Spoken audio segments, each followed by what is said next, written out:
എനിക്ക് തോന്നുന്നു സാറേ, ഇങ്ങനെ വക്കീലി പ്രതിയിലേന്ന് പണവും മാച്ചും കൊണ്ട് കേസ് ഫയൽ ചെയ്തില്ലാന്ന് ഇത് തന്നെയാണല്ലോ, വേറെ ഒന്നുമില്ല. എന്നിൽ ചോദിക്കാൻ ആരുമില്ല, ഒരു വയസ്സായ കിളവിയല്ലേ, അതുകൊണ്ട് അയാൾ ചതിച്ചിരിക്കണത്. എനിക്ക് ഫയലും തരുന്നില്ല.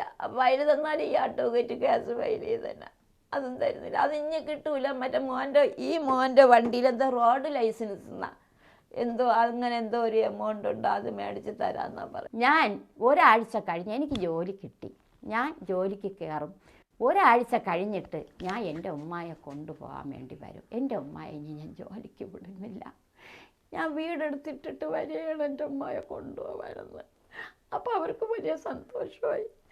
അതിനെന്താ മോനെ, നല്ല കാര്യം, ഉമ്മ ഇത്രയും കാലം കഷ്ടപ്പെട്ടല്ലേ, ഇനി മോൻ നോക്കിക്കോളുമല്ലോ ഉമ്മായ, അത് മതി എന്നും പറഞ്ഞ് ആ പോയ മകനാണ് 12-ാം തീയതിയാണ് സാറേ ഒരു 12-1 മണിക്ക് വെച്ച് ഞാൻ കാണുന്നത്. അതും വിശന്ന് വന്നിട്ട് പറയുന്നു, ഉമ്മ എനിക്ക് വിശക്കുന്നു ഉമ്മ.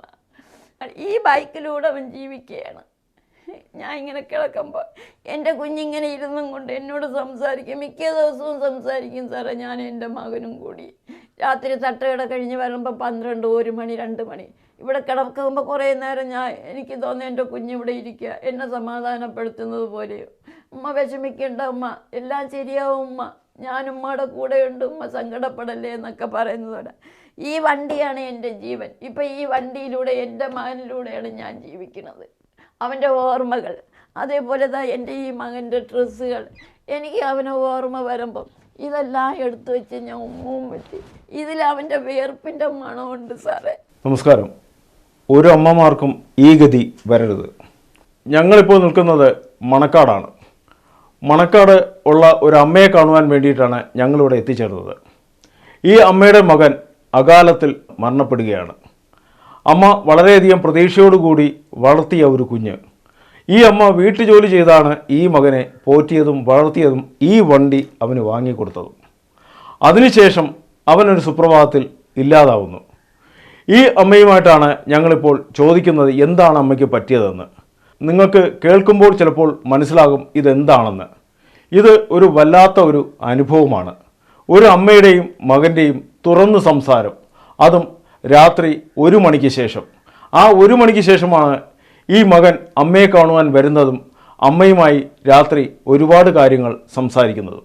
ഈ അമ്മയുടെ പേര് ഫാത്തിമ എന്നാണ്, മകൻ്റെ പേര് സെയ്ദ് അലി എന്നാണ്.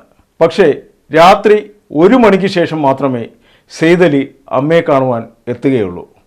അത് എന്താണെന്നും അതിൻ്റെ ദുരൂഹത എന്താണെന്നുമാണ് ഞങ്ങളിപ്പോൾ അന്വേഷിക്കുന്നത്.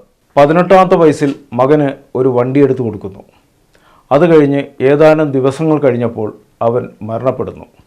ഇന്ന് ആ അമ്മ തേങ്ങലിൻ്റെ വക്കിലാണ്. ശരിക്കു പറഞ്ഞു കഴിഞ്ഞാൽ അമ്മയും മകനും കൂടി രാത്രി വരെ സംസാരിക്കുന്നുണ്ടെന്നാണ് ഈ അമ്മ പറഞ്ഞത്. ഈ അമ്മയുടെ യഥാർത്ഥമായിട്ടുള്ളൊരു ദുഃഖമെന്ന് പറയുന്നത്, ഈ അമ്മ വളരെയധികം ദുഃഖിതയാണ്. സ്വന്തം മകൻ 18ാമത്തെ വയസ്സിൽ മരണപ്പെട്ടു. ഈ ഭൂമിയിൽ ദീർഘകാലം വാഴേണ്ട ഒരു മകൻ ഒരു വണ്ടി ആക്സിഡൻറ്റിൽ മരണപ്പെടുകയാണ്. അതും തിരുവനന്തപുരത്ത് ബലവാൻ നഗർ ജംഗ്ഷനിൽ വെച്ചാണ് ഈ വണ്ടി ആക്സിഡൻറ്റിൽ പെടുന്നത്. ഈ മകൻ്റെ കൂട്ടത്തിൽ ഒരു സുഹൃത്തു കൂടി ഈ ബൈക്കിൽ സഞ്ചരിക്കുകയുണ്ടായി. അവനും ആക്സിഡൻറ്റ് പറ്റി. എന്നാൽ ഈ ആക്സിഡൻറ്റിന് ശേഷം നിയമപാലകരിൽ നിന്നും യാതൊരുവിധ നിയമ നടപടികളും ഈ അമ്മയ്ക്ക് കിട്ടിയിട്ടില്ല. ഈ മകൻ ഉപയോഗിച്ചുകൊണ്ടിരുന്ന ഈ വണ്ടിക്ക് ഇൻഷുറൻസിൻ്റെ ക്ലെയിം തുക പോലും ഈ അമ്മയ്ക്ക് കിട്ടിയിട്ടില്ല. എന്ത് കാരണമാണെന്ന് ആർക്കും അറിയത്തില്ല. അതിനോടൊപ്പം തന്നെ ഈ മകൻ്റെ മരണവുമായി ബന്ധപ്പെട്ട് ഒരു വക്കീലിനെ കാണുകയുണ്ടായി. അയാളും ഈ അമ്മയെ ചതിച്ച് 15,000 രൂപ വാങ്ങി. പക്ഷേ നിയമം എല്ലാവർക്കും ഒരുപോലെയാണ്. പക്ഷേ ഈ അമ്മയ്ക്ക് മാത്രം നിയമം 2 തട്ടിലാണ്.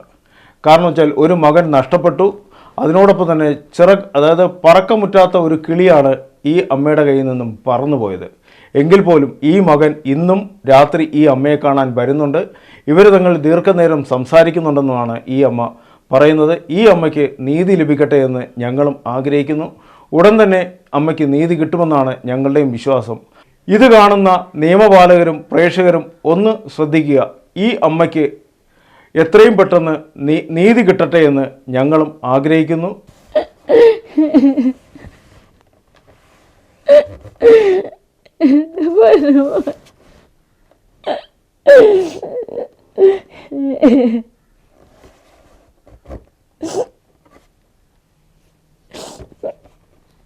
എനിക്ക് തോന്നുന്നു സാറേ, ഇങ്ങനെ വക്കീൽ ഈ പ്രതിയിലേന്ന് പണവും മാറ്റും കൊണ്ട് കേസ് ഫയൽ ചെയ്തില്ല എന്ന് ഇത് തന്നെയാണല്ലോ, വേറെ ഒന്നുമില്ല. എന്നിൽ ചോദിക്കാൻ ആരുമില്ല, ഒരു വയസ്സായ കിളവിയല്ലേ, അതുകൊണ്ട് അയാൾ ചതിച്ചിരിക്കണത്. എനിക്ക് ഫയലും തരുന്നില്ല. ഫയൽ തന്നാൽ ഈ അഡ്വക്കേറ്റ് കേസ് ഫയൽ ചെയ്ത് തന്നെ അതും തരുന്നില്ല. അത് ഇനി കിട്ടൂല. മറ്റേ ഈ മോൻ്റെ വണ്ടിയിൽ എന്തോ റോഡ് ലൈസൻസ് എന്നാ എന്തോ അങ്ങനെ എന്തോ ഒരു എമൗണ്ട് ഉണ്ട്, അത് മേടിച്ച് തരാമെന്നാണ് പറയണത് അഡ്വക്കേറ്റ്. ഈ ബൈക്ക് എൻ്റെ മകൻ്റെ ആഗ്രഹപ്രകാരം ഞാൻ മേടിച്ചു കൊടുക്കുകയായിരുന്നു. ജനുവരി മാസം 2022 14-ാം തീയതിയാണ് എൻ്റെ മകൻ ഈ ബൈക്കിലൂടെ ആക്സിഡൻറ്റ് പറ്റി മരണപ്പെടുന്നത്. ഈ ബൈക്ക് ഞാൻ മേടിച്ചു കൊടുക്കുന്നത് ഈ ജനുവരി 3-ാം തീയതിയാണ്. 12-ാം തീയതി മകന് ചെറിയ രീതിയിലൊരു ആക്സിഡൻറ്റ് പറ്റിയെന്ന് ഞാൻ അറിഞ്ഞു. ഞാൻ ഒരു വീട്ടു ജോലിക്ക് പൊയ്ക്കൊണ്ടിരിക്കും, ഒരു അമ്മാമ്മയെ നോക്കാൻ ചെറിയ 4-ാം ചിറ ഒരു വീട്ടിൽ അവിടെ സ്റ്റേ ചെയ്യണമോ ഒരു ഹോസ്റ്റലിലാണ് നിന്നുകൊണ്ട് വന്നത്. ഇതൊന്നും ഞാൻ അറിയുന്നില്ലായിരുന്നു. 14-ാം തീയതി ജനുവരി 14-ാം തീയതി എൻ്റെ മോൻ ഭീമാപള്ളി ഉറൂസും കണ്ട് സുഹൃത്തുമായിട്ട്, ഇവനാണ് ബൈക്ക് ഓട്ടിച്ചത്, പിറകെ അവൻ്റെ ഒരു സുഹൃത്ത് പയ്യൻ സജീർ എന്ന് പറയും, ഇവരും കൂടെ ഇരുന്ന് ഇങ്ങനെ വരവേ ഒരു 9:30 മണിയോടെ ആവുകയാണ് മണക്കാട് ബലവാൻ നഗർ എന്ന് പറയുന്ന ജംഗ്ഷനിൽ 4 കൂടുന്ന ജംഗ്ഷനിൽ വെച്ചാണ് മകൻ ആക്സിഡൻറ്റ് പറ്റുന്നത്.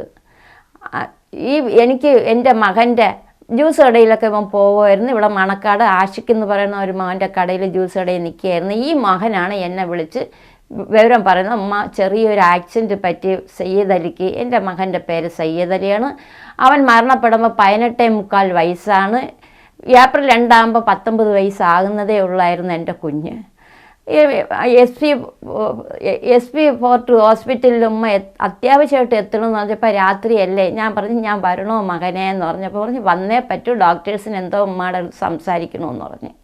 അങ്ങനെ അവർ എന്നെ എസ് പി ഫോർട്ട് ഹോസ്പിറ്റലിൽ ഞാൻ നിന്ന വീട്ടുകാർ എന്നെ കൊണ്ടെത്തിച്ചു.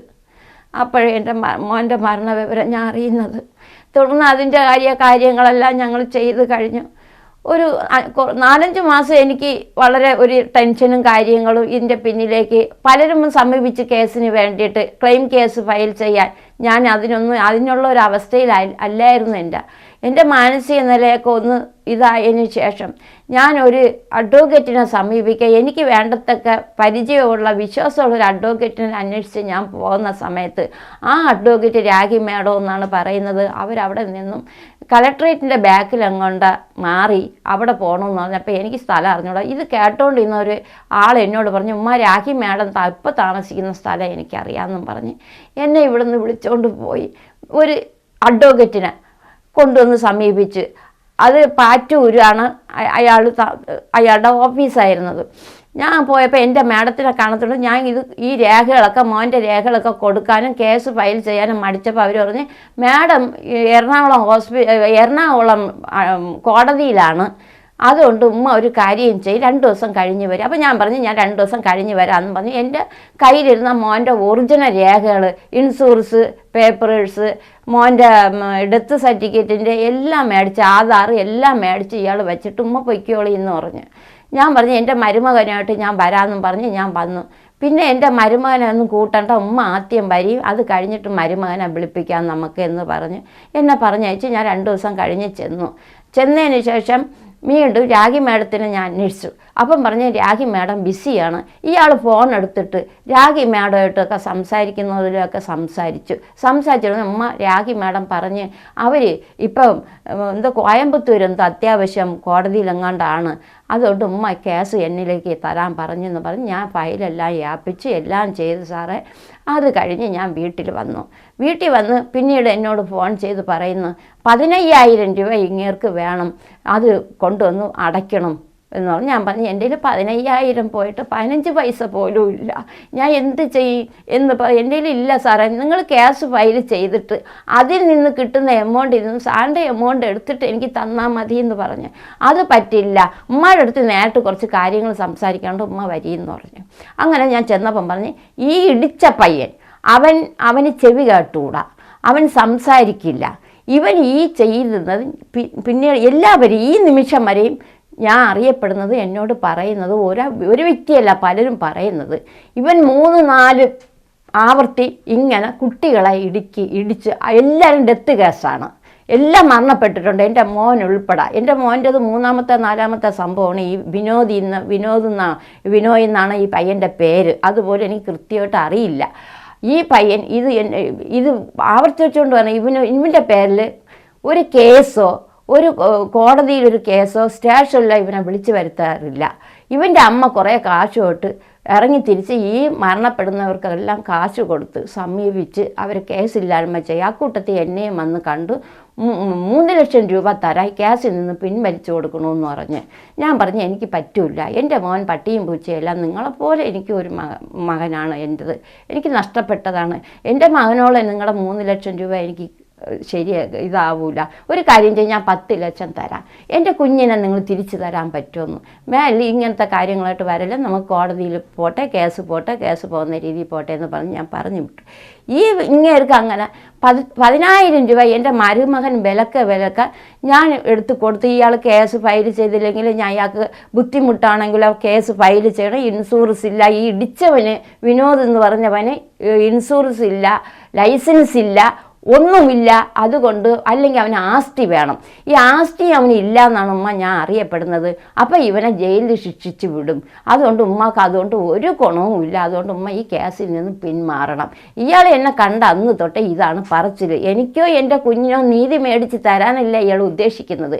ഇയാൾ മറുഭാഗത്ത് ഈ പ്രതിയായ ഭാഗത്ത് നിന്നും കൊണ്ട് അവർക്ക് സപ്പോർട്ട് ചെയ്ത് സംസാരിക്കലാണ് ഇയാളുടെ പരിപാടി. അങ്ങനെ പിന്നെ വീണ്ടും ഞാൻ 5,000 എൻ്റെ മരുമകൻ അറിയാതെ വീട്ടു ജോലി ചെയ്തതെന്നും ഞാൻ വീണ്ടും ഒരു 5,000 രൂപ കൊടുത്തു. എൻ്റെ വിശ്വാസം ഇയാൾ എന്നോട് പറഞ്ഞ് ശരി ഞാൻ എല്ലാം റെഡിയാക്കിയിട്ടുണ്ട്. 2 പ്രാവശ്യം എന്നെ മജിസ്ട്രേറ്റിൻ്റെ അടുത്താണോ ജഡ്ജിയാണോ അതും എനിക്കറിയില്ല സാറേ, എന്നെ കോടതിക്കകത്ത് കൊണ്ടുപോയി എല്ലാം സംസാരിച്ച് ഞാൻ തിരിച്ചു വന്നു. എന്നെ വിളിക്കും എന്ന് പറഞ്ഞ് 3 വർഷം വരെ ഞാൻ കാത്തിരുന്നു.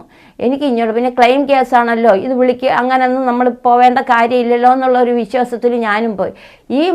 ഇപ്പം 3 മാസം എങ്ങാണ്ടാവുന്ന ഇൻഷുറൻസ് കമ്പനിയിൽ നിന്ന്, അതായത് മകന് ഞാൻ വണ്ടി വാങ്ങിച്ച് കൊടുക്കുമ്പോൾ തന്നെ മകന് വന്നിട്ട് ലൈസൻസ് ഉണ്ട്, അവന് ഡ്രൈവിങ് പാസ്സായി, അതിന് ശേഷമാണ് 10-നാണ് ഞാൻ മോന് ഈ വണ്ടി എടുത്ത് കൊടുക്കുന്നത്. പിന്നെ ആ പയ്യൻ അവൻ്റെ കൂട്ടുകാരന് ഈ വണ്ടിയുടെ യഥാർത്ഥ ഓണർ പയ്യനിൽ നിന്നും എല്ലാ രേഖകളും എൻ്റെ കുഞ്ഞിന് എഴുതി കൊടുത്ത് എൻ്റെ കയ്യിൽ പേപ്പേഴ്സ് എല്ലാം എഴുതി തന്നാണ് ഈ വണ്ടി കൈമാറുന്നത്. അപ്പോൾ എൻ്റെ കുഞ്ഞിനെല്ലാം ഉണ്ട്. അതിൻ്റെ പേരിലാണ് ആ സാറ് ബാബു എന്ന് പറഞ്ഞൊരു സാറാണ് ഇൻഷുറൻസ് കമ്പനിയിൽ നിന്ന് എൻ്റെ തട്ടുകടയിൽ വരുന്നത്. ആ സാറ് മോൻ്റെ ഡെത്ത് സർട്ടിഫിക്കറ്റിൻ്റെയും ആധാറിൻ്റെയും എല്ലാ ലൈസൻസിൻ്റെ എല്ലാം കോപ്പി എടുത്ത കൂട്ടത്തിൽ എന്നോട് ചോദിച്ചു ഉമ്മ എന്തുകൊണ്ട് ക്ലെയിം ചെയ്തില്ല, ഉമ്മ ചെയ്യാത്ത എന്താന്ന് കേട്ടോ. അപ്പോൾ ഞാൻ ചെയ്തല്ലോ സാറേ, ഞാൻ ക്ലെയിം ചെയ്തു. എപ്പോഴാണ് ക്ലെയിം ചെയ്തത് ഉമ്മ? ഞാൻ പറഞ്ഞു എൻ്റെ മകൻ മരിച്ചൊരു 3-4 മാസം വരെ ഞാൻ പുറത്തൊന്നും ഇറങ്ങിയില്ല, അതിനുശേഷം ഞാൻ ക്ലെയിം ചെയ്തു. എവിടുത്തെ അഡ്വക്കേറ്റാണ്? ഞാൻ പറഞ്ഞു ഇങ്ങനെ സജി എന്നും പറഞ്ഞൊരു അഡ്വക്കേറ്റാണ്, ഇന്നടത്ത് പാറ്റൂരുള്ളതാണ്. ശരി, എന്നാൽ അമ്മ ഒരു കാര്യം ചെയ്യണം, എൻ്റെ അറിവിൽ ക്ലെയിം ചെയ്തിട്ടില്ല ഈ കേസ്, ഇത് മോൻ്റെ ഇൻഷുറൻസിൻ്റെ വണ്ടിയുടെ ഇതിനാണ് ഞാൻ വന്നത്. ഉമ്മ ഈ അഡ്വക്കേറ്റിനെ സമീപിച്ചിട്ട് പറയണം കേസ് ഫയൽ ചെയ്തിട്ടുണ്ടെങ്കിൽ അതിൻ്റെ നമ്പർ ഒന്ന് തരണം, അതല്ല എങ്കിൽ കേസ് ഫയൽ ചെയ്തില്ലെങ്കിൽ എന്തുകൊണ്ട് കേസ് ഫയൽ ചെയ്തില്ല എന്ന് ഉമ്മ ചോദിക്കണം എന്ന് പറഞ്ഞ് ഉമ്മ വെച്ച് താമസിപ്പിക്കില്ലായിരുന്നു. ഞാൻ അങ്ങനെ പിറ്റേന്ന് ഈ പ്രകാരം ഇയാളെ ഓഫീസിൽ കാണാൻ പോയി, പഴയ ഓഫീസിൽ പോയപ്പോൾ ഇയാൾ അവിടെ നിന്ന് മാറിപ്പോയി എന്നാണ് ഞാൻ അറിഞ്ഞത്. പിന്നെ ഞാൻ അവിടെ ഒത്തിരി പേരെടുത്ത് അന്വേഷിച്ചപ്പോഴൊന്നും ഇയാളെക്കുറിച്ച് ഒരു വിവരവും ഇല്ല, ഇയാളെക്കുറിച്ച് അറിയുന്നവരും ഇല്ല. എൻ്റെ കയ്യിലാണെങ്കിൽ നമ്പർ മാത്രമേ ഉള്ളൂ, ഇയാളുടെ നമ്പർ. അപ്പോൾ ഇയാൾക്ക് വിസിറ്റിംഗ് കാർഡില്ല. അപ്പോൾ ഞാൻ ചോദിച്ചു നിങ്ങൾക്ക് വിസിറ്റിംഗ് കാർഡ് ഇല്ലേ സാറേ എന്നിട്ട് പറഞ്ഞാൽ ആ വിസിറ്റിംഗ് കാർഡൊക്കെ അടിക്കാൻ കൊടുത്തേക്കുന്ന പുതിയതാ നമ്പരൊക്കെ, അത് ഉമ്മാക്ക് ഞാൻ ഉടനെ തരാമെന്നാണ് എന്നെ പറഞ്ഞിരുന്നതും ഞാൻ അത് വിശ്വസിച്ചിരുന്നതും. അപ്പോൾ എൻ്റെ കയ്യിൽ നിലവിലുണ്ടായിരുന്ന ഫോൺ നമ്പറിൽ ഇവർ 2 പേരുണ്ടായിരുന്നു. ഈ 2 പേരെ മാറി വിളിക്കുമ്പോൾ ഫോൺ എടുക്കുന്നില്ല, റിങ് ചെയ്യുന്നുണ്ട്. ഉണ്ട്. അത് പ്രകാരം ഞാൻ എന്ത് ഇയാളെ ഒരാഴ്ചയോളം തുടർച്ചയായിട്ട് ഞാൻ വിളിച്ചിട്ട് ഇയാൾ എടുക്കാത്തതുകൊണ്ട് എനിക്ക് എൻ്റെ മകൻ്റെ കൂട്ടുകാരനായ ഒരു ബാലരുടെ അടുത്ത് അബി എന്ന് പറയും, അതിൻ്റെ അമ്മ സൗമ്യ എന്നാണ് പറഞ്ഞത്. ആ കുഞ്ഞിനെ ഞാൻ വിളിച്ച് കാര്യം പറഞ്ഞപ്പം നമുക്കൊരു ഐഡിയയിലൂടെ നീങ്ങാം ഉമ്മ എന്ന് പറഞ്ഞ് എൻ്റെ വേണ്ടത്തക്ക കുട്ടിയുടെ വിവാഹബന്ധം വേർപ്പെടുത്തലാണ്, അതിന് കേസ് ഫയൽ ചെയ്യണമെന്നും പറഞ്ഞ് ആ കുട്ടിയെ കൊണ്ട് ഞാൻ ഫോൺ ചെയ്യിപ്പിച്ചു ഇയാളെ വരുത്തുന്നു. എവിടെ? നമ്മളെ വഞ്ചൂർ പഴയ കളക്ട്രേറ്റിൻ്റെ ബാക്കിൽ. അത് ഇങ്ങേര് വരുന്നില്ല, ഈ സജി എന്ന് പറയുന്ന ആളല്ല വരുന്നത്, വിനോദ് എന്ന് പറയുന്ന അയാളുടെ അഡീഷനായിട്ട് വർക്ക് ചെയ്യുന്ന ആ പയ്യനാണ് വരുന്നത്, അഡ്വക്കേറ്റ് എന്നും പറഞ്ഞ്. വരണത് എങ്ങനെ? വക്കാലത്ത് പേപ്പർ വന്നപ്പോഴാണ് ഞാനാണെന്ന് അറിയണത്. അതെന്താ അമ്മ ഇവിടെ? ഞാൻ തന്നെയാണ് വിളിച്ച് വരുത്തിയത്. അപ്പോൾ ഫോണ് ബെല്ലടിച്ചപ്പോഴത്തേക്ക് എൻ്റെ മോൻ്റെ നമ്പരിൽ നിന്നാണ് ഞാൻ വിളിച്ചത്, എൻ്റെ നമ്പരിൽ നിന്നല്ല. അപ്പോൾ ഈ കോൾ വന്നപ്പോൾ ഞാൻ പറഞ്ഞു ഞാൻ ഇവിടെ വെയിറ്റ് ചെയ്യുന്നുണ്ട് വരിയെന്ന് പറഞ്ഞ് വന്നോടനെ ഈ പയ്യൻ ആവശ്യപ്പെടുന്നത്, ഉമ്മ ആ ആൾക്കാർ ഇവിടെ, ഞാൻ വക്കാലത്ത് പേപ്പറുമായിട്ട് വന്നു, എനിക്ക് ഇത് സൈൻ ചെയ്ത് തരാനാണ്. ഞാൻ പറഞ്ഞു അവർ ക്യാൻറ്റീനിൽ പോയിരിക്കുന്നു ചായ കുടിക്കാൻ.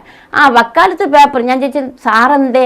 അത് സാറ് എറണാകുളത്താണ്, അത് സാറിന് വരാൻ പറ്റില്ല, എൻ്റെ കയ്യിൽ പേപ്പർ തന്നിട്ടുണ്ട്, വക്കാലത്ത് പേപ്പർ ഡൈവേഴ്സ് പെറ്റീഷൻ്റെ ഒപ്പിടാനാണ്.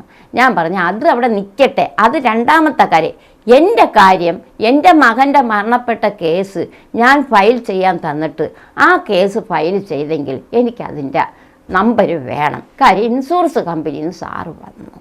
അത് ഉമ്മ എനിക്കതിനെക്കുറിച്ച് അറിയില്ല, ഞാൻ സാറിനെ വിളിക്കട്ടെ. ഞാൻ പറഞ്ഞു വിളിക്കുമെന്ന് പറഞ്ഞു. അങ്ങനെ അങ്ങേര് വിളിച്ച് പറഞ്ഞ് ആ ഉമ്മയാണ് വന്നിരിക്കുന്നത്, ഉമ്മയുടെ മകൻ്റെ കേസിൻ്റെ ക്ലെയിമിൻ്റെ കാര്യം അറിയാൻ ഇൻഷുറൻസ് കമ്പനിയിൽ നിന്ന് ആരോണ്ട് അന്വേഷണത്തിന് വന്നെന്നും അത് ഉമ്മക്ക് കേസിൻ്റെ കേസിൻ്റെ നമ്പർ വേണമെന്ന് പറയുകയാണ്. എന്ന് പറഞ്ഞപ്പോൾ എൻ്റെ കയ്യിൽ ഫോൺ തരാൻ പറഞ്ഞ് ഞാൻ ഫോൺ തന്നു. അപ്പം ഇങ്ങനെ ചോദിച്ചത് എന്തെന്ന് പറഞ്ഞാൽ, അപ്പോൾ ഈ 15 രൂപ കൊടുത്തത് മാത്രമല്ല നിരന്തരം എന്നോട് കാശ് ചോദിച്ചുകൊണ്ടിരിക്കുകയായിരുന്നു. അപ്പോഴേ ഇയാൾ പറഞ്ഞത് എന്തിനാ കേസ് ഫയൽ ചെയ്യുന്നത്, അതിൻ്റെ ആവശ്യമില്ല, നിങ്ങളോട് ഞാൻ നേരത്തെ പറഞ്ഞില്ല ഒരു പുണ്ണാക്കും കിട്ടില്ല എന്ന്. പിന്നെ എന്തിനാ അവന് ഇടിച്ചവന് വന്നിട്ട് ലൈസൻസും ഇല്ല, ഇൻഷുറൻസും ഇല്ല, ഒന്നുമില്ല. പിന്നെ അത് പോയിട്ട് നിങ്ങളുടെ മകൻ എന്തിനാ ആവശ്യമില്ലാത്ത സ്ഥലങ്ങളിലൊക്കെ സഞ്ചരിക്കാൻ പോയത്, അതുകൊണ്ടല്ലേ നിങ്ങളുടെ മകൻ ഇങ്ങനെ സംഭവിച്ചത്, അതിന് ഉത്തരവാദി നിങ്ങൾക്ക് നിങ്ങളുടെ മകനുമാണ് എന്നും പറഞ്ഞ് എന്നെ ഇങ്ങനെയൊന്നുമല്ല എന്നെ ഒരുപാട് ഭീഷണിപ്പെടുത്തി. അപ്പം ഞാൻ പറഞ്ഞു ഞാൻ പോവേണ്ട നിയമം അനുസരിച്ച് ഞാൻ പോകുമെന്ന് പറഞ്ഞപ്പം പറഞ്ഞ് നിങ്ങൾ ഒരിടത്തും പോവില്ല, നിങ്ങൾ പോയി കഴിഞ്ഞാൽ നിങ്ങൾ വിവരം അറിയും, മര്യാദയ്ക്ക് വീട്ടിൽ പോയി ഇരിക്കും തള്ളേ, മകനെ ഓർത്ത് മകന് പ്രാർത്ഥിച്ചുകൊണ്ട് എൻ്റെ ആത്മാവിന് വേണ്ടി എന്ന് എന്നെ പറഞ്ഞു വിട്ടു സാറേ. ഞാൻ അങ്ങനെ കരഞ്ഞറിഞ്ഞ് ഇരുന്ന് ഒരു 2-3 ആഴ്ച കഴിഞ്ഞപ്പോൾ എൻ്റെ തട്ടുകടയിൽ പലരും വരുന്നുണ്ട്, പാർട്ടി ഡോക്ടേഴ്സ്, പാർട്ടിയിൽ വർക്ക് ചെയ്യുന്നവർ, അങ്ങനെ പലരും വന്നപ്പോൾ ഞാൻ ഇങ്ങനെ പറയുകയും കരയുകയും ചെയ്തപ്പോൾ അതിൽ 1-2 പാർട്ടിക്കാരുള്ള ഒരു സാറന്മാർ പറഞ്ഞ് ഉമ്മഞ്ഞ് ഒരു കാര്യം ചെയ്യും, ബാർ അസോസിയേഷനിൽ ചെന്ന് ഇവനെതിരായിട്ടൊരു കേസ് പരാതിപ്പെടുന്നു. അപ്രകാരം ഞാൻ പരാതിപ്പെട്ടപ്പോൾ അവിടെ നിന്നും എനിക്കൊരു കാർഡ് വന്ന് ഇവിടെ ഇരിപ്പുണ്ട്. അത് ഞാൻ ഒരു 2-3 ആഴ്ച ഒരു അനക്കവും ഇല്ല. ഞാൻ ഇത് സത്യമായ വിവരം എന്താണെന്ന് അറിയാൻ വേണ്ടി ഡയറക്റ്റായിട്ട് പോയി ഞാൻ കാര്യങ്ങൾ പറഞ്ഞപ്പോഴത്തേക്ക് ഇവൻ അവിടെ വിളിപ്പിച്ച ഉടനെ ഇയാൾ യാതൊരു ദാക്ഷിണ്യം വിചാരിക്കാതെ ഒരു ഇതും ഇല്ലാതെ എന്നോട് പറയാം, ആ സാറന്മാരോട് പറയാം എന്നോട് ഫയലൊക്കെ തന്നു, എൻ്റെ മരുമകൻ കേസ് ഫയൽ ചെയ്യുമെന്നും പറഞ്ഞുകൊണ്ട് ഞാൻ ഫയലുകൾ മേടിച്ചു.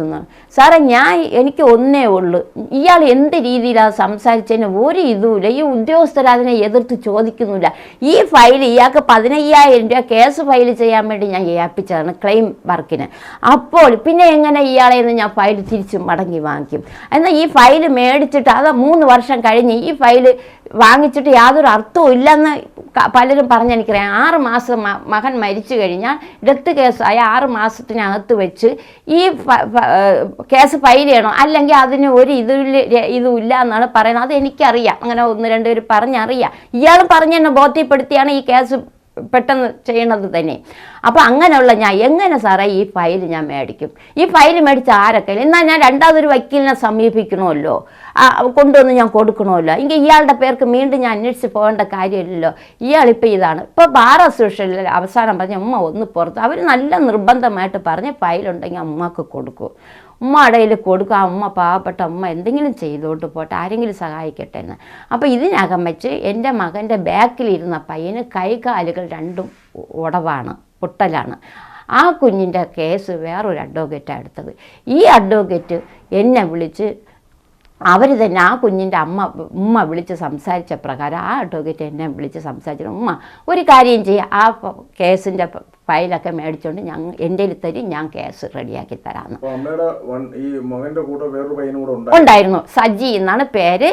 അത് പാച്ചലൂർ പൂങ്കുളത്താണ് പിള്ള താമസിക്കുന്നത്. അവന് 2 കൈയും കാലും ബാക്കിലാണ് ആ മോൻ ഇരുന്നത്. എൻ്റെ മകനാണ് വണ്ടി ഓടിച്ചുകൊണ്ടിരുന്നത് സാറേ. അപ്പോൾ എൻ്റെ മകൻ വണ്ടി ഓടിച്ചു. ഈ വിനോദ് എന്ന് പറഞ്ഞാൽ ഇവന് ചെവിയും കേട്ടൂടെ ഒന്ന്. രണ്ടാമത് ഇവൻ മദ്യപിച്ച് ലെക്ക് കിട്ടിയിരുന്നെന്നാണ് പറയണത്. ഇപ്പോഴും മദ്യം കഴിച്ചും കൊണ്ട് തന്നെ ഇപ്പോഴും വണ്ടി എടുത്തുകൊണ്ട് സഞ്ചരിച്ചുകൊണ്ടിരിക്കുകയാണ്. ഒരു കാര്യം കൂടെ ചോദിച്ചോട്ടെ, ഇപ്പൊ ഇൻഷുറൻസ് ആള് വന്നു പറഞ്ഞല്ലോ, അമ്മ ക്ലെയിം ചെയ്യാതെ ഒരു കാരണവശാലും ഇൻഷുറൻസ് ആള് വരില്ല. പിന്നെ പോലീസ് സ്റ്റേഷനിൽ നിന്ന് 1000 വണ്ടികൾ ഇടിക്കുന്നുണ്ട്. പക്ഷെ അങ്ങനെ വരുമ്പോ എങ്ങനെയാണ് അമ്മയെ തിരക്കി ഇൻഷുറൻസ് കമ്പനിയുള്ള ആൾ വന്നു എന്നുള്ളതാണ്. അത് അവർ പറയുന്നത് എന്തെന്ന് പറഞ്ഞാൽ അത് കേസ് ഫയൽ ചെയ്തില്ല എന്നുള്ളത് സത്യമായ കാര്യമാണ് സാറേ. കാര്യം ബാർ അസോസിയേഷനിൽ പറഞ്ഞപ്പോൾ കേസ് ഫയൽ ചെയ്തെങ്കിൽ അയാൾ അത് പറയുമായിരുന്നല്ല, ഞാൻ കേസ് ഫയൽ ചെയ്തിട്ടുണ്ടെന്ന്. പക്ഷെ അയാൾ പറഞ്ഞ കേസ് ഫയൽ ചെയ്യാൻ പറ്റിയില്ല, അതിനു മുന്നേ ഈ ഉമ്മ എൻ്റെ ഫയലുകൾ മേടിച്ചുകൊണ്ട് പോയി എന്നാണ് പറയണത്. ഒരു കാര്യം ചോദിച്ചോട്ടെ, ഈ മരണപ്പെടുന്നതിന് തൊട്ട് മുമ്പായിട്ട് അമ്മ മകനെ കണ്ടിട്ടുണ്ടോ? ഇല്ല. ഞാൻ പറഞ്ഞല്ലോ സാറേ, ഞാൻ 4-ാം ചിറ ഒരു വീട്ടിൽ ഒരു അമ്മാമ്മ മോന് ബൈക്ക് വാങ്ങിച്ച് കൊടുത്തിട്ട് ഞാൻ അന്ന് എന്നെ ഡ്യൂട്ടിക്ക് കയറി. 12-ാം തീയതി എൻ്റെ മകൻ വരുന്നുണ്ട് എന്നെ കാണാൻ. അപ്പോൾ മോന് പിംബോ എന്ന് പറയണ ഒരു കമ്പനിയിൽ ഇവൻ ജ്യൂസ് കടയിലൊക്കെ പോകും പാർട്ട് ടൈമായിട്ട്. എല്ലാവർക്കും വലിയ കാരുണ്യവാനാണ്, കണ്ണിലുണ്ണിയാണ്, എല്ലാവർക്കും സഹായമാണ്. കൊച്ചു പ്രായമാണെങ്കിലും അവനാൽ കഴിയുന്ന സഹായങ്ങൾ അവ എല്ലാവർക്കും ചെയ്യും. അങ്ങനത്തെ ഒരു മകനാണ്. അപ്പം ഇവന് പിൻപോയിൽ ഈ ജ്യൂസ് കടയിൽ വന്ന ഒരു സാറ് തന്നെ പിൻപോ വട്ടിയൂർക്കാവ് പുളിയറ കോണത്തിൽ നമ്മളെ ഈ ബ്ലഡ് യൂറിയൻ എടുക്കുമല്ലോ ബാഗ്, അത് ഉണ്ടാക്കുന്ന കമ്പനിയിൽ എൻ്റെ മോന് ജോലിയായി. 21 ദിവസത്തെ ട്രെയിനിങ്ങുമായി പരീക്ഷയും പാസ്സായ കുഞ്ഞ് ജോലിക്ക് കയറാതിരിക്കണം. 12-ാം തീയതി അവിടെ ഒരു സംഭവം നടന്നിരിക്കണം സാറേ. 12-ാം തീയതി കൊച്ചു ഡ്യൂട്ടിക്ക് പോയ സമയത്തും കുഞ്ഞിനെ ബൈക്ക് തട്ടിയിരിക്കുകയാണ്. ഇവൻ നല്ല എക്സ്പീരിയൻസ് നല്ല ഇതൊക്കെ ഉള്ളതാണ്. ബൈക്ക് തട്ടി അങ്ങനെ കുഞ്ഞിൻ്റെ ഇവിടെ 3 സ്റ്റിച്ച്, ചിന്നി വിരൽ ഇതിൻ്റെ ഇടയ്ക്കും കൊണ്ട് കൈവിരലായിപ്പോയെന്ന്. അങ്ങനെ 3 സ്റ്റിച്ച് കൊച്ചിന്. ഈ സ്റ്റിച്ചും കൈയും വച്ചും കൊണ്ടാണ് എന്നെ 12-ാം തീയതി അവിടെ വരുന്നുണ്ട് ആ വീട്ടിൽ. വന്നത് എന്തെന്ന് പറഞ്ഞാൽ, ആൻറ്റി, ഞാൻ നിൽക്കുന്ന മാഡത്തിനോട് പറയാം, ആൻറ്റി ഞാൻ ഒരാഴ്ച കഴിഞ്ഞ് എനിക്ക് ജോലി കിട്ടി, ഞാൻ ജോലിക്ക് കയറും, ഒരാഴ്ച കഴിഞ്ഞിട്ട് ഞാൻ എൻ്റെ ഉമ്മായെ കൊണ്ടുപോകാൻ വേണ്ടി വരും. എൻ്റെ ഉമ്മായെ ഇനി ഞാൻ ജോലിക്ക് വിടുന്നില്ല, ഞാൻ വീടെടുത്തിട്ടിട്ട് വരികയാണ് എൻ്റെ ഉമ്മായെ കൊണ്ടുപോകാനെന്ന്. അപ്പോൾ അവർക്ക് വലിയ സന്തോഷമായി.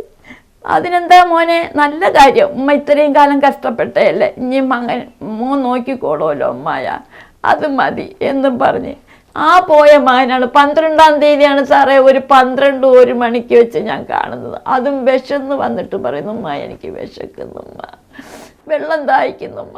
നോക്കിയപ്പോൾ അവിടെ ഒന്നുമില്ല. നമ്മളൊരു വീട്ടിൽ നിൽക്കുന്നില്ലേ സാറേ. ഞാൻ പറഞ്ഞു, ഉമ്മച്ചിയുടെ പൈസയില്ല മക്കളെ എന്ന് പറഞ്ഞു. വെള്ളം കൊടുത്തു. ആ കുടിച്ചു കൊണ്ടുപോയ എൻ്റെ പൊന്നു മോനെ ഈ 12-ാം തീയതി അവൻ്റെ ബോഡിയാണ് സാറേ എനിക്ക് കിട്ടണത്.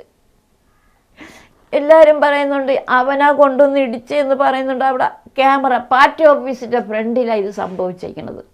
അന്ന് പാർട്ടിക്കാർ അവിടെ ഉണ്ടായിരുന്നു. ഈ 4ഉം കൂടി ഇവിടെ ബലവാൻ നഗർ എന്ന് പറയുന്ന ജംഗ്ഷനിൽ സുബേദ സ്റ്റോറിൻ്റെ ഫ്രണ്ടിലാണ് ഇത് സംഭവം നടക്കുന്നത്. ക്യാമറ എൻ്റെ മരുമകനും വേണ്ടത്തക്കവരെല്ലാം ക്യാമറയൊക്കെ പോയി നോക്കിയാൽ ക്യാമറ ഒക്കെ ഡിലീറ്റ് ചെയ്ത്. ഈ സുബേദ സ്റ്റോറിൽ ക്യാമറയുണ്ട്. ആ സ്ത്രീ എൻ്റെ മരുമകനെയോ ആരെയോ അതിനകത്ത് കടത്തി വിട്ടില്ല ക്യാമറ നോക്കാനൊക്കെ. ഇതിൽ എന്നാൽ ഈ ഡെത്ത് എൻ്റെ മകൻ ഉടനെ തന്നെ ആ സ്പോട്ടിൽ തന്നെ മരണപ്പെട്ടെന്നാണ് പറയണത്.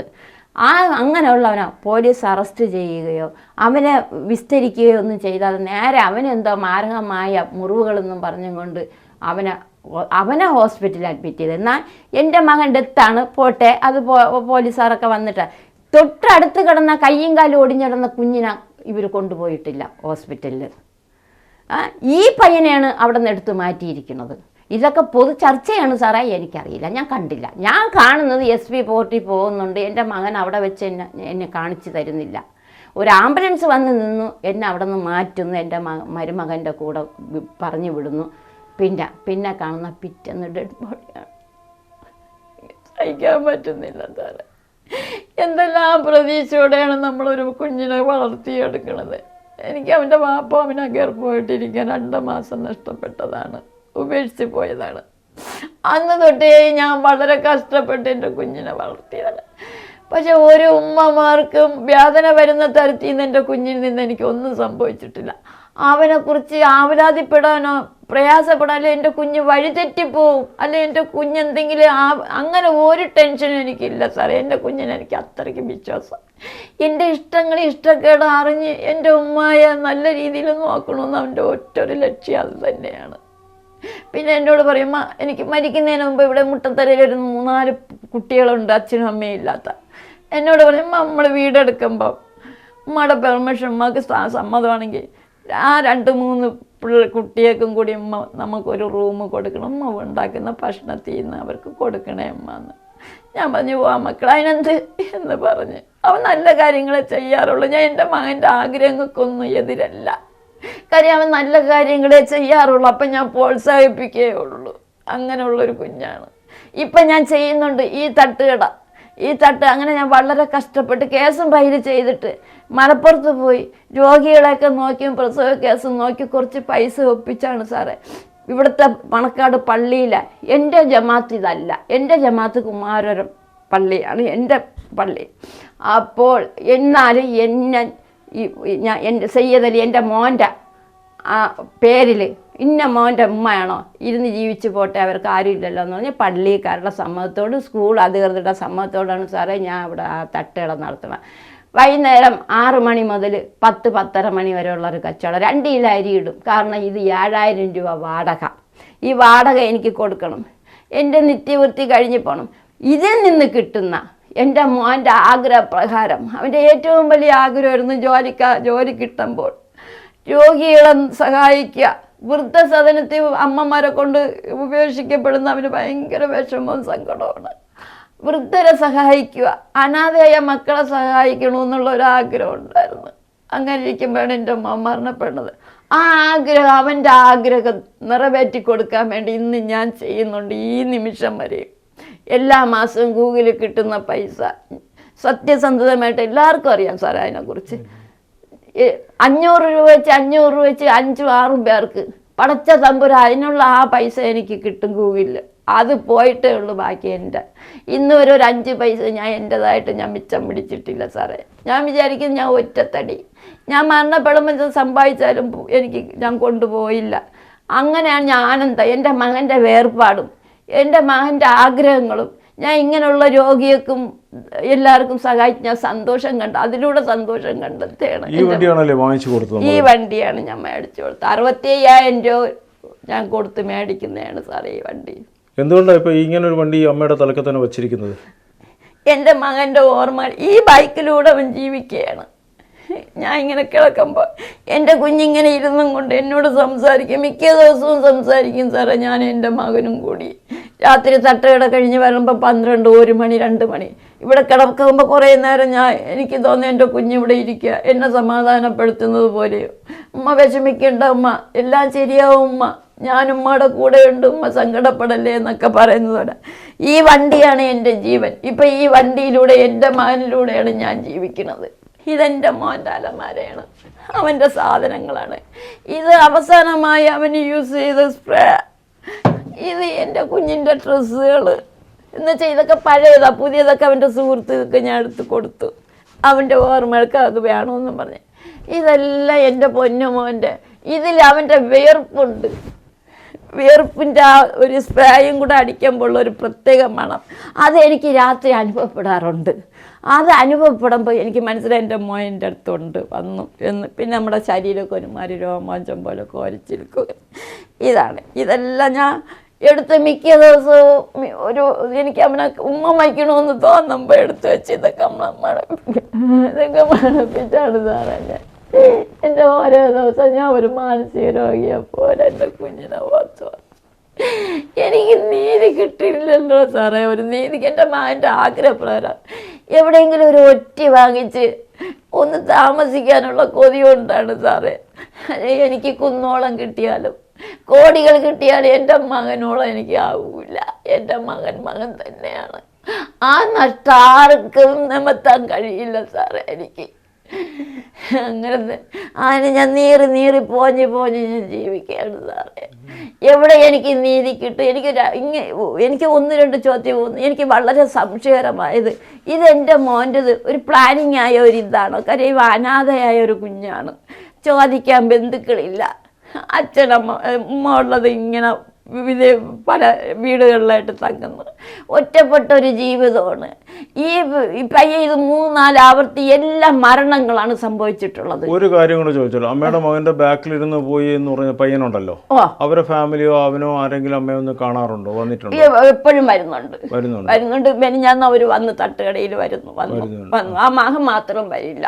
അവൻ വരാത്തത് എന്തെന്ന് പറഞ്ഞാൽ എന്നെ സ്പേസ് ചെയ്യാനുള്ള ദുഃഖം, വേദന കുഞ്ഞിന് താങ്ങാൻ പറ്റണില്ല. അവര് ഭയങ്കര ആയിരുന്നു.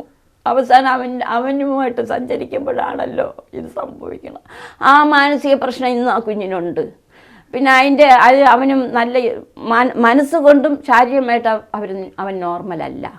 അവന് പണിയെടുക്കാനൊക്കെ വളരെ ബുദ്ധിമുട്ടാണ്, ഈ കൈ കമ്പിയും ഒക്കെ ഇട്ടയക്കുന്നുണ്ട്. അങ്ങനെ അവർ വരുന്നുണ്ട്, മിക്ക ദിവസം എന്നെ കാണുന്നുണ്ട്, ഞങ്ങൾ സംസാരിക്കാറുണ്ട്, ഫോണിലൂടെയൊക്കെ സംസാരിക്കുന്നുണ്ട് സാറേ. അമ്മയുടെ ഓർമ്മകൾ വഴിയായിട്ടാണ് അമ്മ ഇപ്പോൾ ജീവിക്കുന്നത്? എൻ്റെ മകൻ്റെ ഓർമ്മകളിലാണ് ജീവിക്കുന്നത് സാർ. എന്നും രാത്രി മോനുമായിട്ട് സംസാരിക്കാറുണ്ട്? എല്ലാ ദിവസവും ഞാൻ എൻ്റെ മകനുമായിട്ട് സംസാരിക്കുന്നുണ്ട്. എന്താണ് നിങ്ങൾ ആശയവിനിമയം നടത്തുന്നത്? ഞങ്ങൾ ആശയവിനിമയം നടക്കുന്നത്, ഞാൻ ചോദിക്കുക, എന്ത് മകനെ നമുക്ക് നീതി കിട്ടാത്തത്? എൻ്റെ മോൻ്റെ ആഗ്രഹം ഉമ്മ സാധിക്കാൻ വേണ്ടി, എൻ്റെ മോൻ്റെ ഞാൻ പറഞ്ഞില്ല സാറേ, എൻ്റെ മോൻ്റെ അവസാനത്തെ ആഗ്രഹമായിരുന്നു എന്നെ ഒരു വീടെടുത്ത് എന്നെ താമസിപ്പിക്കുക എന്നുള്ളത്. അവൻ്റെ ഏറ്റവും വലിയ ആഗ്രഹമാണ്. അപ്പോൾ എൻ്റെ പ്രതീക്ഷയും അവനിൽ കിട്ടുന്ന പണത്തോടുള്ള ആർത്തിയോ ഒന്നും അല്ല, എൻ്റെ മകൻ്റെ ആഗ്രഹപ്രകാരം എനിക്ക് കിട്ടേണ്ട നീതി എനിക്ക് അവകാശപ്പെട്ടതാണ്. എത്ര മണിക്കാണ് അമ്മയുടെ മകൻ അമ്മയുടെ സംസാരിക്കാൻ എത്തുന്നത്? ഒരു മണി 2 മണി അപ്പോഴൊക്കെ ഞാൻ വരുന്നുള്ളൂ. വന്ന് ഞാൻ കുളിച്ച് ഫ്രഷായി ഇവിടെ ഞാൻ ഇരിക്കുന്ന സമയത്തായിരിക്കും, കിടക്കുമ്പോഴായിരിക്കും എൻ്റെ കുഞ്ഞൻ്റെ ഈ വണ്ടി ഇരിക്കുന്നുണ്ട്. എപ്പോഴും അവൻ്റെ ഡ്രസ്സ് ഒറ്റൊരു ഡ്രസ്സേ ഇടാറുള്ളൂ, മേഘ കളറില ഒരു ജീൻസ് ടീഷർട്ടും പിന്നെ ബെറുമൂട പോലത്തതും.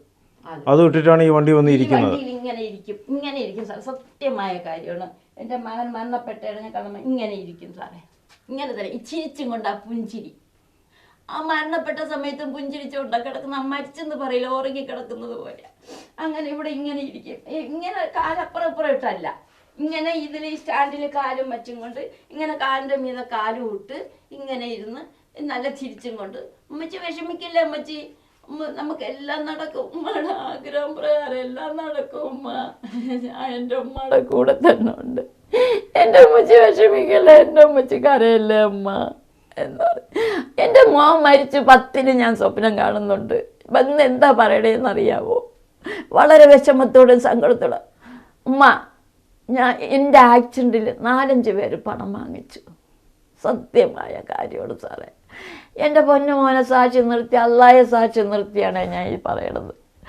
ഉമ്മ എൻ്റെ ആക്സിഡൻറ്റിൽ നിന്ന് 4-5 പേര് കാശ് മേടിച്ചു എന്ന് പറഞ്ഞ് 3 പ്രാവശ്യം പറഞ്ഞു. അത് പറയുന്നില്ല, ഇത്രേ പറഞ്ഞോളൂ. 5-6 പേര് കാശ് മേടിച്ചുമ്മ എന്നെ മരിച്ച 10-ന് പറയുന്നുണ്ട്.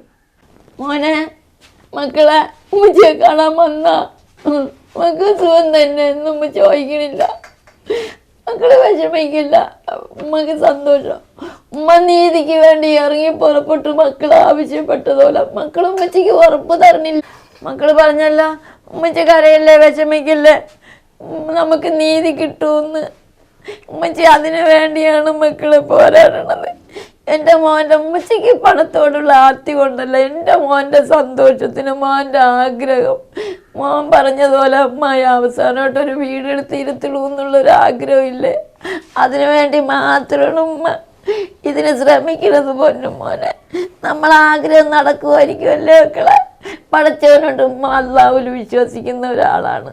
ഉമ്മച്ചിയെ കാണാൻ വരുമല്ല, നാളെയും വരണം, ഇന്ന് രാത്രി മക്കൾ വരണം കേട്ടാ. ഉമ്മച്ചി കാത്തിരിക്കും മക്കൾക്ക് വേണ്ടി. ഇന്ന് ഉമ്മച്ചി ചെമ്മീൻ വെച്ചുകൊണ്ടൊന്ന് ബിരിയാണി വെച്ച് എൻ്റെ പൊന്നു മോന് യാസീന് വരാൻ വേണ്ടിയിട്ട് ഉമ്മ എന്തിനു ചെയ്യണം മക്കളെ? ഉമ്മച്ചിക്ക് സഹിക്കാൻ പറ്റണില്ല മോൻ്റെ മോനെ. എൻ്റെ മക്കൾ എൻ്റെ കൂടെ തന്നെ ഉണ്ട്, നീ എന്നെ ആശ്വസിക്കുന്നുണ്ടല്ലോ. എനിക്ക് അതിലാണ് ഉമ്മ ജീവിച്ചു പോണത്. മക്കളെ, നമുക്ക് നീതി കിട്ടും, എൻ്റെ മോൻ്റെ ആഗ്രഹം നടക്കും. മക്കളെ, ഉമ്മക്ക് പ്രതീക്ഷ കൊണ്ട് പൊന്നു മോന്.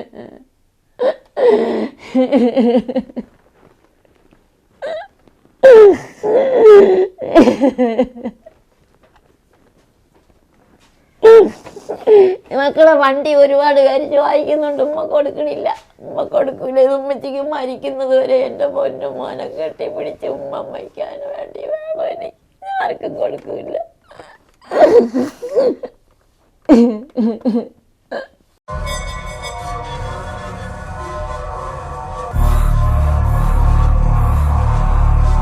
കേരളത്തിൽ നടക്കുന്ന കൊലപാതക പരമ്പരകൾ.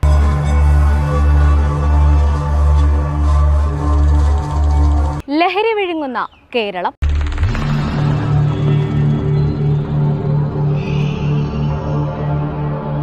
കുട്ടികൾക്ക് നേരെയും സ്ത്രീകൾക്ക് നേരെയും നടക്കുന്ന ലൈംഗിക ആക്രമണങ്ങൾ എന്നിങ്ങനെ നീളുന്നു കേരളത്തിന്റെ ദയനീയ അവസ്ഥ. കേരളത്തിൽ ഏറെ കോളിളക്കം സൃഷ്ടിച്ച കൊലപാതക പരമ്പരകൾ.